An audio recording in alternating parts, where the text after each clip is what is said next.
Welcome, dear students. Today's our topic is the second topic from the new syllabus, that is solution. ठीक आहे, हे solution हा topic आपण आज इथे पाहणार आहोत. पहा आता ह्या टॉपिकमध्ये जे काही कन्सेप्ट्स आहेत म्हणजे capacity of solution to dissolve solute. ठीक आहे, म्हणजे सोल्यूटला डिझॉल्व करण्याची ॲबिलिटी, कॅपॅसिटी ती आपल्याला इथे पाहिजे. ठीक आहे, मग त्या अगोदर ही जी ॲबिलिटी किंवा कॅपॅसिटी पाहताना आपल्याला काही कन्सेप्ट याच्यामध्ये पाहिजे, ते म्हणजे सॅच्युरेटेड सोल्युशन, त्याच्यानंतर अनसॅच्युरेटेड सोल्युशन आणि सुपर सॅच्युरेटेड सोल्युशन. आता इथे जनरली आपण सुरुवातीला एक लक्षात घेऊ की एक एक्झाम्पल कन्सिडर करा की आपण 1 लिटर वॉटर घेतलं. किती पाणी घेतलं आहे? 1 लिटर. ठीक आहे, 1 लिटर पाणी घेतलं आहे आणि त्या 1 लिटर पाण्यामध्ये आपण 2 ग्रॅम शुगर ॲड केली. ठीक आहे, काय केलं, 1 लिटर पाणी घेतलं, त्याच्यामध्ये 2 ग्रॅम शुगर ॲड केली आणि ती आपण स्टर केली, ते डिझॉल्व झाली. आता डिझॉल्व झाल्यानंतर तुम्ही असं म्हणू शकता का की त्या वॉटरची कॅपॅसिटी ही 2 ग्रॅम शुगर डिझॉल्व करण्याची आहे, असं म्हणू शकता का? नाही. ठीक आहे, कारण तुम्ही 2 ग्रॅम टाकली. ठीक आहे, आणखी 2 ग्रॅम ॲड करू शकता, ती डिझॉल्व होईल. आणखी 4 ग्रॅम ॲड करू शकता, डिझॉल्व होईल. आणखी 5 ग्रॅम ॲड करू शकता, डिझॉल्व होईल. ठीक आहे, म्हणजे ती डिझॉल्व होत जाणार आहे. पण असं नाही की तुम्ही कितीही ॲड करा. काही वेळानंतर ज्यावेळेस त्याची अमाऊंट वाढत जाईल, ठीक आहे, त्यानंतर एक स्टेज अशी येईल की त्याच्यामध्ये ती आणखी डिझॉल्व होणार नाही. ठीक आहे, म्हणजे जे काही डिझॉल्व होण्याची त्याची जी कॅपॅसिटी आहे, ठीक आहे, ती तिथे संपणार आहे 1 लिटर पाण्याची. ठीक आहे, ॲट अ पर्टिक्युलर टेम्परेचर. हे सुद्धा महत्त्वाचं आहे, कारण टेम्परेचर बदललं तर सॉल्युबिलिटीसुद्धा काय होते, बदलते. त्याची सोल्युबल करण्याची ॲबिलिटीसुद्धा काय होते, बदलते. हे सुद्धा लक्षात घ्यायचं आहे. म्हणजे त्या पर्टिक्युलर टेम्परेचरला आणि त्या पर्टिक्युलर गिवन अमाऊंट ऑफ सॉल्वंटमध्ये किती सोल्यूट डिझॉल्व होतो, ती कॅपॅसिटी आपल्याला त्यानुसार कळू शकते. ठीक आहे, म्हणजे तुम्ही काय करायचं आहे, एका स्टेजला असं होईल की ती जी शुगर आहे ती डिझॉल्व होणार नाही. मग ती जी स्टेज आहे त्या स्टेजला आपण म्हणायचं आहे सॅच्युरेटेड सोल्युशन. त्या सोल्युशनला काय म्हणू शकतो आपण, सॅच्युरेटेड सोल्युशन. लक्षात घ्या, म्हणजे इथे त्याच्यामध्ये कसं असतं की सुरुवातीला सोल्यूट घेतला आपण. ठीक आहे, सोल्यूट घेतला आणि सॉल्वंट घेतला, सॉल्वंटमध्ये डिझॉल्व केला, तर मग जे काही ते सुरुवातीला डिझॉल्व होतं आहे आणि त्याला आपण म्हणतो डिझॉल्युशन प्रोसेस, आणि सोल्युशन काय होतं, तयार होते. ठीक आहे, म्हणजे ही एक प्रोसेस जी आहे ती चालू राहणार आहे. जसजसं तुम्ही ॲड करताय ते डिझॉल्व होते, तोपर्यंत ही फक्त डिझॉल्युशन प्रोसेस चालू राहील. आणि ज्या वेळेस त्याची कॅपॅसिटी संपेल त्यावेळेस काय होणार आहे, क्रिस्टलायझेशन प्रोसेस स्टार्ट होणार आहे.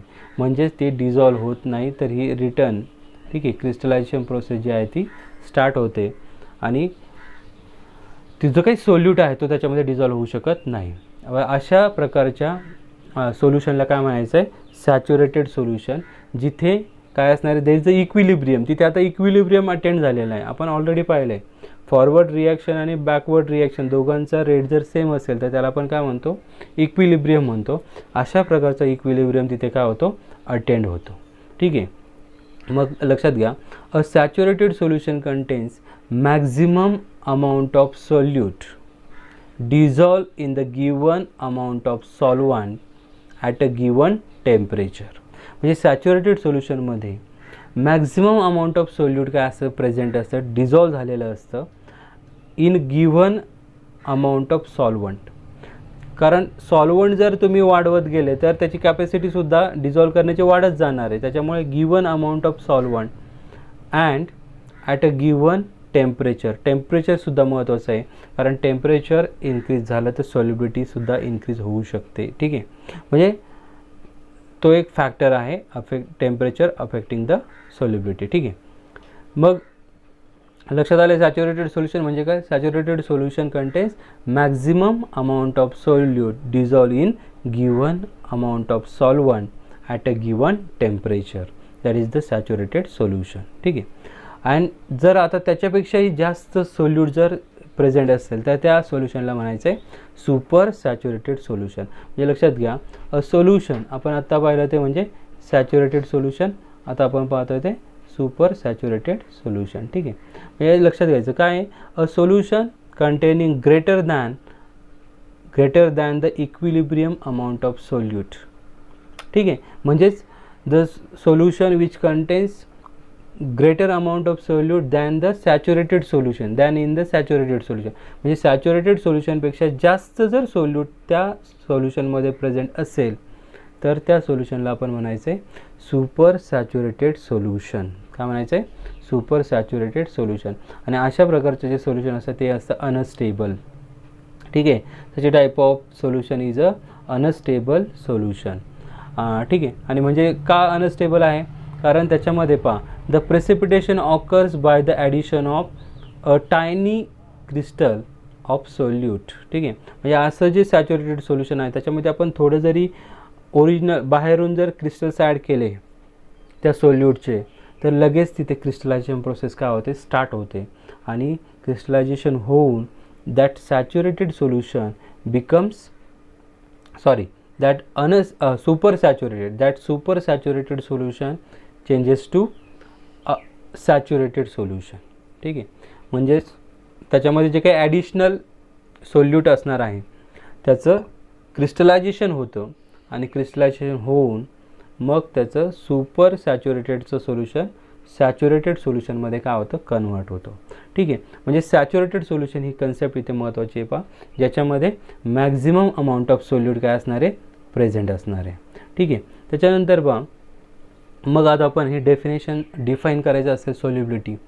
ठीक आहे, ही जी कॅपॅसिटी आहे तिलाच आपण काय म्हटलेलं आहे, सोल्युबिलिटी म्हटलेलं आहे. मग सोल्युबिलिटी म्हणजे काय डिफाईन करू शकतो पहा आपण, the solubility of a solute is its amount per unit volume. काय, the solubility of solute is in its amount per unit volume of saturated solution at a specific temperature. ठीक आहे, म्हणजे सॅच्युरेटेड सोल्युशनच्या पर युनिट व्हॉल्यूममध्ये जी काही amount असेल त्या सोल्यूटची. ठीक आहे, पर युनिट व्हॉल्यूम म्हणजे 1 लिटर असू शकतं, 2 लिटर असू शकतं, 3 लिटर असू शकतं, ती काही फिक्स अमाऊंट असेल त्याच्यामध्ये. सपोज 1 लिटर सोल्युशनमध्ये सपोज आपण म्हणू की 100 ग्रॅम काय शुगर आहे. 1 लिटर सोल्युशनमध्ये 100 ग्रॅम शुगर आहे, मग ती 100 ग्रॅम पर लिटर हे जे झालं ते काय असणार आहे, ती त्याची असणार आहे सोल्युबिलिटी. ठीक आहे, ती त्याची काय असणार आहे, सोल्युबिलिटी असणार आहे, हे लक्षात ठेवा. म्हणजे लक्षात घ्या, solubility of solute in its amount. ठीक आहे, म्हणजे the solubility of a solute in is its amount per unit volume of saturated solution at specific temperature. Temperature हे स्पेसिफिक असणार आहे. ठीक आहे, त्यालाच आपण काय म्हणतो, solubility. And the solubility of solute is it's maximum concentration. ठीक आहे, म्हणजे ते त्याचं काय असणार आहे, मॅक्झिमम कॉन्सन्ट्रेशन असणार आहे, कारण त्याच्यापेक्षा जास्त कॉन्सन्ट्रेशन त्याच्यामध्ये असू शकत नाही, कारण लगेच त्याचं काय होतं, क्रिस्टलायझेशन जे आहे ते स्टार्ट होतं जर जास्त अमाऊंट त्याच्यामध्ये असेल तर. ठीक आहे, तर ते लक्षात घ्यायचं आहे. अँड त्याचं युनिट जे आहे, युनिट. ठीक आहे, कॉन्सन्ट्रेशनचं जर आपण युनिट पाहिलं तर ते आहे मोल पर लिटर. ठीक आहे, जे काही युनिट आहे कॉन्सन्ट्रेशनचं युनिट, मोल per litre, number of moles per litre, that is the unit of solubility. तेच युनिट आहे सोल्युबिलिटीचं. ठीक आहे, तर सोल्युबिलिटी जी आहे ती अशा प्रकारे आपण हे एक्सप्लेन करू शकतो पहा. मग नेक्स्ट पॉईंट आहे तो म्हणजे पहा फॅक्टर्स अफेक्टिंग द सोल्युबिलिटी. मग सोल्युबिलिटीवर कोणकोणते फॅक्टर्स अफेक्ट करतात हे आपल्याला इथे पाहायचं आहे. ठीक आहे, तर याच्यामध्ये पहिला पॉईंट आहे पहा तो म्हणजे nature of solute and solvent. ठीक आहे, nature of solute and solvent. तर त्याच्यामध्ये पहिला फॅक्टर आपण पाहतो, generally compounds with similar chemical character are more readily soluble in each other than with extremely different chemical character. म्हणजे एक त्याच्यामध्ये सिम्पल एक स्टेटमेंट आपण सांगू शकतो पहा, that is like dissolves like. ठीक आहे, म्हणजेच काय, तर जे काही सोल्यूट, सपोज एक सोल्यूट आहे, एक सॉल्वंट आहे, आणि दोघांचे जर केमिकल कॅरेक्टर जर सेम असतील, ठीक आहे, दोघांचे केमिकल कॅरेक्टर काय असतील, सेम असतील, तर ते एकमेकांमध्ये मिक्स होऊ शकतात. ठीक आहे. पण जर याचं केमिकल कॅरेक्टर, सोल्यूटचं केमिकल कॅरेक्टर वेगळं आहे आणि सॉल्वंटचं केमिकल कॅरेक्टर जर वेगळं असेल तर ते दोन्ही मिक्स होऊ शकत नाहीत आणि सोल्युशन तयार करू शकत नाहीत. हे लक्षात ठेवायचं आहे बा. म्हणजे लक्षात ठेवा की दोघांमध्ये जर केमिकल कॅरेक्टर सेम असतील तर आपल्याला तिथे सोल्युशन जे आहे ते तयार होऊ शकतं, ते एकमेकांमध्ये डिझॉल्व होऊ शकतात. ठीक आहे. म्हणजे थोडक्यात लाईक डिझॉल्व्स लाईक. म्हणजे त्याचं एक बेस एक्झाम्पल आहे बा. म्हणजे आपले जे मित्र असतात पहा, हे मित्र कसे असतात, तर आपले मित्र हे आपल्यासारखेच असतात. ठीक आहे. म्हणजे का आपण मैत्री कुणाबरोबरही करतो का नाही, आपले विचार ज्यांच्याबरोबर जुळतात त्यांच्याबरोबरच आपली मैत्री होते. ठीक आहे.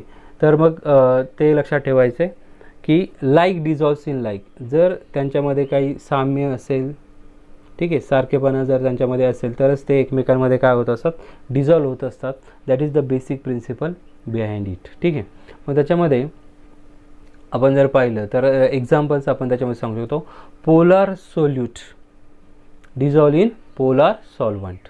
ठीक आहे. म्हणजे पोलार म्हणजे ज्याच्यामध्ये सेपरेशन ऑफ चार्जेस वगैरे असणार आहे, म्हणजे NaCl.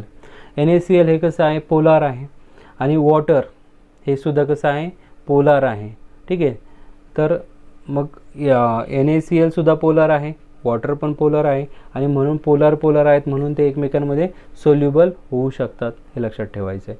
NaCl can dissolve in water. ठीक आहे. मग इथे थोडंसं डिटेलमध्ये त्यांनी काय सांगितलं की स्ट्रॉंग आयन डायपोल इंटरॅक्शन त्याच्यामध्ये असते. कारण NaCl हे आयोनिक कंपाऊंड आहे आणि त्याच्यामध्ये आयन डायपोल इंटरॅक्शन जी आहे ती त्याच्यामध्ये आहे. ठीक आहे. आयोनिक बॉन्ड त्याच्यामध्ये प्रेझेंट आहे. ठीक आहे. आणि वॉटरमध्ये जर आपण पाहिलं तर वॉटरमध्ये सुद्धा ते पोलार आहे. वॉटर हे कसं डायपोल आहे, त्याच्यामध्ये डायपोल इंटरॅक्शन जे आहे ते आपल्याला मिळते. म्हणजे अशा कंपॅरेबल इंटरॅक्शन्स त्याच्यामध्ये आहेत. ठीक आहे. सिमिलर टाईप ऑफ इंटरॅक्शन्स त्याच्यामध्ये आहेत आणि म्हणून ते एकमेकांमध्ये कशा आहेत, सोल्युबल आहेत. हे लक्षात घ्यायचं आहे पहा. त्याच्यानंतर आपण आणखी एक एक्झाम्पल सांगू शकतो. म्हणजे non polar organic compounds like cholesterol dissolve in non polar solvent. ठीक आहे. म्हणजे नॉन पोलर ऑर्गॅनिक कंपाऊंड आहे ते कोलेस्टेरॉलसारखं, जे नॉन पोलर सॉल्वंटमध्ये बेन्झिन सारखं जे सॉल्वंट आहे त्याच्यामध्ये ते डिझॉल्व होतं. त्याला आपण एक एक्झाम्पल सांगू शकतो. Non polar organic compound dissolve in non polar solvent that is benzene. म्हणजे कोलेस्टेरॉल इन बेन्झिन. ठीक आहे. आणि मग आता प्रत्येक ठिकाणी असं होतंच का की फक्त ऑर्गॅनिकमध्येच किंवा नॉन पोलार हे फक्त नॉन पोलारमध्येच किंवा पोलार हे नुसते फक्त पोलारमध्येच असं होतं का, तर नाही. तर एक्सेप्शनसुद्धा त्याला आहेत. ते म्हणजे शुगर डिझॉल्व इन वॉटर. आता शुगर हे कसं आहे, शुगर जर पाहिलं तर हे आपण ऑर्गॅनिक आहे आणि वॉटर हे कसं इनऑर्गॅनिक आहे, तरीसुद्धा ते एकमेकांमध्ये डिझॉल्व होतात. का डिझॉल्व होतात, कारण त्याच्यामध्ये लक्षात घ्या वॉटर आणि शुगर हे एकमेकांमध्ये इंटरमॉलिक्युलर हायड्रोजन बॉन्डिंग जे आहे ते फॉर्म करू शकतात. ठीक आहे. Intermolecular hydrogen bonding. ठीक आहे. Intermolecular hydrogen bonding is present in between sugar and water and therefore sugar dissolve in water. ठीक आहे. हे एक लक्षात ठेवायचं आहे. त्याच्यानंतर पहा next point that is effect of temperature on solubility. ठीक आहे. मग आता टेम्परेचरचा काय इफेक्ट होतो ते आपल्याला इथे पाहायचं आहे. ठीक आहे. तर टेम्परेचरचा जो इफेक्ट आहे तो आपण इथे पाहणार आहोत. त्याच्यामध्ये how solubility of substance changes with temperature depends on the एन्थॅल्पी of solution. म्हणजे एन्थॅल्पी ऑफ सोल्युशनवर हे डिपेंड आहे. आता एन्थॅल्पी ऑफ सोल्युशन म्हणजे काय, सपोज आपण कोणताही एक सोल्यूट हा सॉल्वंटमध्ये ॲड केला, पण ज्यावेळेस तो आपण ॲड करतो त्यावेळेस एकतर तिथे हीट इव्हॉल्व होते किंवा ॲब्सॉर्ब होते. ठीक आहे. म्हणजे एकतर हीट तिथे इव्हॉल्व केली जाते किंवा ॲब्सॉर्ब केली जाते. मग जर ती इव्हॉल्व होत असेल तर त्या प्रोसेसला आपण एक्झोथर्मिक प्रोसेस असं म्हणतो आणि जर ॲब्सॉर्ब केली जात असेल तर त्याला आपण म्हणतो एंडोथर्मिक प्रोसेस म्हणतो. ठीक आहे. मग अशा प्रकारच्या ज्या एन्थॅल्पीज आहेत, म्हणजे तिथे कोणत्या प्रकारची एन्थॅल्पी आहे, किती आहे, त्याच्यावर डिपेंड ही सॉल्युबिलिटी असणार आहे. म्हणजे त्याचं एक्झाम्पल आपण घेऊ. फॉर एक्झाम्पल KCl आहे पहा. मग KCl ज्यावेळेस आपण डिझॉल्व करतो वॉटरमध्ये, त्यावेळेस ती जी प्रोसेस आहे ती एंडोथर्मिक प्रोसेस आहे. कशी आहे ती? एंडोथर्मिक प्रोसेस आहे. आणि ज्यावेळेस आपण CaCl2 म्हणजे कॅल्शियम क्लोराईड आणि किंवा मग लिथियम सल्फेट H2O, ठीक आहे, Li2SO4 H2O, हे जर आपण वॉटरमध्ये डिझॉल्व केलं, ठीक आहे, तर तिथे हीट काय होते? रिलीज होते. रिलीज होते. म्हणजे थोडक्यात पहा, आपण जो काही कलर घराला कलर वगैरे देताना चुना जो असतो तो आपण ज्यावेळेस मिक्स करतो, त्यावेळेस ते जे पाणी आहे ते म्हणजे गरम होतं पहा. कारण तिथे जे आहे हीट काय होते? बाहेर पडत असते. That is one of the exothermic process. आणि मग ज्यावेळेस ते डिझॉल्व होतं त्यावेळेस ते हीट काय होते? रिलीज केली जाते. म्हणजे अशा दोन प्रकारच्या तिथे रिॲक्शन्स ज्या आहेत त्या आपल्याला पाहायला मिळतात, एक्झोथर्मिक आणि एंडोथर्मिक. आणि मग इथे आपण 11वीमध्ये आपण ली चॅटलियर प्रिन्सिपल जे आहे ते पाहिलेलं आहे पहा. ली चॅटलियर प्रिन्सिपल, ठीक आहे. मग according to that principle, if the temperature increases, जर टेम्परेचर वाढवलं तर एक्झोथर्मिक प्रोसेसचा रेट काय होतो? कमी होतो. आणि एंडोथर्मिक प्रोसेसचा रेट जो आहे तो वाढतो. लक्षात घ्या, according to Le Chatelier principle, the rate of exothermic reaction decreases on increasing the temperature and rate of endothermic reaction increases with increasing the temperature. तर हे आपण ली चॅटलियर प्रिन्सिपल 11मध्ये डिस्कस केलेलं आहे. तर त्यानुसार मग इथे KCl जर डिझॉल्व केलं आपण आणि टेम्परेचर जर वाढवलं तर त्याची सॉल्युबिलिटीसुद्धा काय होणार? वाढणार, कारण ती एंडोथर्मिक प्रोसेस आहे. आणि लिथियम सल्फेट किंवा कॅल्शियम क्लोराईड आहे त्याची सॉल्युबिलिटी काय होणार? कमी होणार, कारण टेम्परेचर काय होते? वाढते. That is according to the Le Chatelier principle, ठीक आहे. तर मग इथे आपण काही जे काही एक्झाम्पल्स आहेत ते आपण इथे डिटेलमध्ये जे आहे ते पाहणार आहोत पहा. म्हणजे एक लक्षात घ्या, it is important to understand that there is no direct relationship between solubility and exothermicity and endothermicity. म्हणजे आपण डायरेक्ट रिलेशन जे आहे ते सांगू शकत नाही की एक्झोथर्मिक जे असेल मग त्याच्यावर काय इफेक्ट असेल याचा सॉल्युबिलिटीचा, ठीक आहे. म्हणजे डायरेक्टली सांगू शकत नाही, पण काही एक्झाम्पल जे आहेत ते आपण इथे लक्षात घ्यायचे आहेत पहा. तर इथे जर आपण पाहिलं ह्या ग्राफमध्ये सॉल्युबिलिटी ह्या ॲक्सिसवर आहे पहा आणि टेम्परेचर जे आहे ते या ॲक्सिसवर आहे, ठीक आहे. आणि इथे काही एक्झाम्पल्स आपल्याला दिलेले आहेत. म्हणजे इथे NaCl, KCl, KBr, NaBr हे जे दिसत आहेत यांची जी सॉल्युबिलिटी आहे ती स्लोली इन्क्रीज होते आहे पहा. टेम्परेचर वाढलं की ते काय होते? स्लोली इन्क्रीज होते आहे. आणि आपण जर दुसरं एक्झाम्पल पाहिलं, सपोज NaNO3 आहे, KNO3 आहे, तर यांची सॉल्युबिलिटी काय होते? सडन इन्क्रीज होती आहे. म्हणजे थोडं जरी टेम्परेचर वाढलं तर त्यांची सॉल्युबिलिटी कशी होते? लार्ज एक्सटेंटमध्ये इन्क्रीज होती आहे, हे आपण इथे सांगू शकतो, ठीक आहे. आणि Na2SO4, ठीक आहे, Na2SO4चं एक्झाम्पल लक्षात घ्या.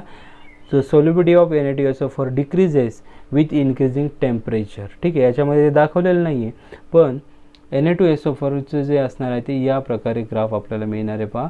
म्हणजे तो डिक्रीजिंग असणार आहे. त्याची जी सॉल्युबिलिटी आहे ती कशी असणार आहे? डिक्रीजिंग असणार आहे विथ द इन्क्रीजिंग टेम्परेचर, ठीक आहे. टेम्परेचर वाढलं तर त्याची सॉल्युबिलिटी काय होणार आहे? ही कमी होणार आहे, हे लक्षात ठेवायचं, ठीक आहे. तर हे आपण सांगू शकतो. म्हणजे तो असा त्याचा जो ग्राफ आहे तो अशा प्रकारे आपल्याला मिळणार. म्हणजे हे सगळे कसे चाललेत? अपवर्ड डायरेक्शनला चाललेत आणि Na2SO4 हा डाऊनवर्ड डायरेक्शनला, म्हणजे चक्क तो नो एंट्रीमध्ये घुसतोय असं आपण त्याला म्हणू शकतो, ठीक आहे. म्हणजे सगळ्यांची सॉल्युबिलिटी ॲक्च्युली वाढते टेम्परेचर बरोबर, पण याची सॉल्युबिलिटी काय होते? कमी होती आहे, हे आपण इथे सांगू शकतो, ठीक आहे. That is the effect of temperature on solubility of solid in liquid, ठीक आहे. तर आणखी एक याच्यामधला महत्त्वाचा पॉईंट आहे पाहतो म्हणजे solubility of gas in liquid, ठीक आहे. म्हणजे ही जी आहे गॅस इन लिक्विड जी आहे that decreases with increasing temperature, ही डिक्रीज होते विथ इन्क्रीजिंग टेम्परेचर. आता का डिक्रीज होते ते लक्षात घ्या. When gas dissolve in water ठीक आहे. The gas molecule in liquid phase are condense. ठीक आहे, म्हणजे जे काही गॅसेसचे मॉलिक्युल्स ज्यावेळेस वॉटरमध्ये डिझॉल्व होतात त्यावेळेस त्यांचं काय होतं, कंडेन्सेशन होतं. त्यावेळेस त्यांचं काय होतं, कंडेन्सेशन होतं. And that condensation is an exothermic process. ही कंडेन्सेशन प्रोसेस जी आहे ती कशी आहे, एक्झोथर्मिक प्रोसेस आहे, हे लक्षात घ्यायचं आहे. आणि एक्झोथर्मिक असल्यामुळे तिथे आता एक्झोथर्मिक आहे तर अकॉर्डिंग टू ली चॅटलेर प्रिन्सिपल जसं टेम्परेचर वाढेल तर जशी सॉल्युबिलिटी काय होणार, ऑब्वियसली डिक्रीज होणार आहे according to the Le Chatelier principle. ठीक आहे. आणि therefore the solubility of gas in water must decreases as temperature raise. ठीक आहे, म्हणजे टेम्परेचर वाढलं की त्याची सॉल्युबिलिटी, गॅसची सॉल्युबिलिटी वॉटरमधली काय होते, कमी होते, हे आपण इथे सांगू शकतो. पहा, this is all about the factors affecting solubility of solid in liquid and gas in liquid. तर आपण इथे दोन फॅक्टर्स आपण पाहिलेत. एक म्हणजे नेचर ऑफ सॉल्वंट आणि सोल्यूट, आणि दुसरं आपण पाहिलं ते म्हणजे टेम्परेचर. ठीक आहे.